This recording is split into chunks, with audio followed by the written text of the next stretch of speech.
So what we're looking at here is the Buescher improved method tone hole.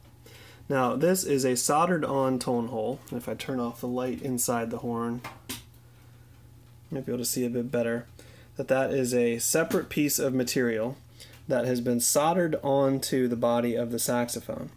And it's got a kind of wide base of a flange there. Some of them have been silver plated, while some of them have not been.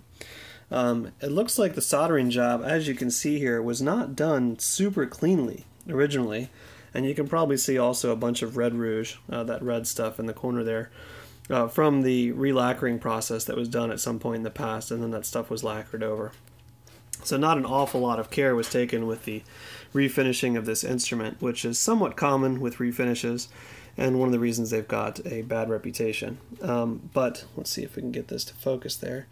You can see the seam of the tone hole versus the body, and you can see how that seam is kind of smooth. Let's see if I can. There we go. The seam is smooth, so it's almost like the tone holes are drawn, but you've got a soldered tone hole sort of flange wrapped around it. Now, as far as how they did this, I don't know. It's mostly just a guess on my part, but it looks like they possibly soldered this flange on and then sort of pulled it almost like they normally would to give it that smooth interior rather than a sharp corner. You can see it a bit easier there. But they still have the added, I don't know, whatever the benefits would be in this case of a soldered tone hole. Now, these sort of socket-like tone holes, you only see them in one other place, and that is a similar system on York saxophones. Now that might be kind of confusing because York also did stencil instruments for Buescher, but they also made some of their own instruments. And their own instruments, a few of them, have a rather strange system where they'll be almost like a socket like this, except it'll be on a plate that takes up like an entire part of the instrument. Like you'll see a big plate on the entire, lower stack, and the tone holes are pulled out of it in a similar way to this, but it's soldered onto the body. So it's kind of a weird hybrid system. And I wonder if York and Buescher, given their relationship for stencil instruments, had something to do with each other's tone hole designs. Yeah, that is just something really, really weird that you don't see too much. It's called the Buescher Improved Method tone hole, and there's an old advertisement for it on Sax Picks. And the weirdest thing about this instrument, other than the tone holes, is that it plays completely differently from a normal Buescher Aristocrat. Now this one's from 1937, the Aristocrat Series 1.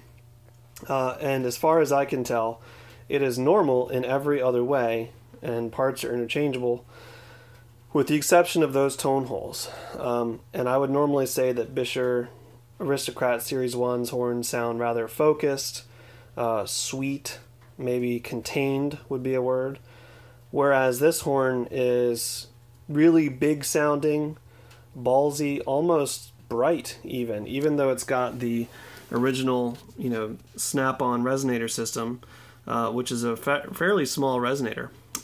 So I don't know. I'd never really thought of tone holes, tone hole design making that huge of a difference. But whatever the reason, this horn plays much different than any other Aristocrat I've ever played, and it really is a blast to play. Now I took a really quick, crappy audio recording, which I will append at the end of this video, of someone playing a couple scales on it. But as I've said before, YouTube plus my materials do not make for a great recording, but I figured, hey, might as well try. But I assume that the owner of this instrument, when they get it back, will eventually make a recording, and when that happens, I will make that available in the description of this video. So there you go. That is a 1937 Buescher Aristocrat tenor saxophone with the Buescher improved tone holes that were supposedly not available at the time, and this was made as a one-off, and never seen one before, probably never see another one. No one I've ever talked to has heard of one of these this late. If you do see Buescher improved tone holes, they'll be on a horn from the teens, maybe the early 20s, but never this late, and this was kind of a one-off weirdo horn. Hope you enjoyed watching this. Hope you found it helpful, useful, informative. My name is Matt Stohrer. I repair saxophones for a living. Thanks for watching. Okie dokie.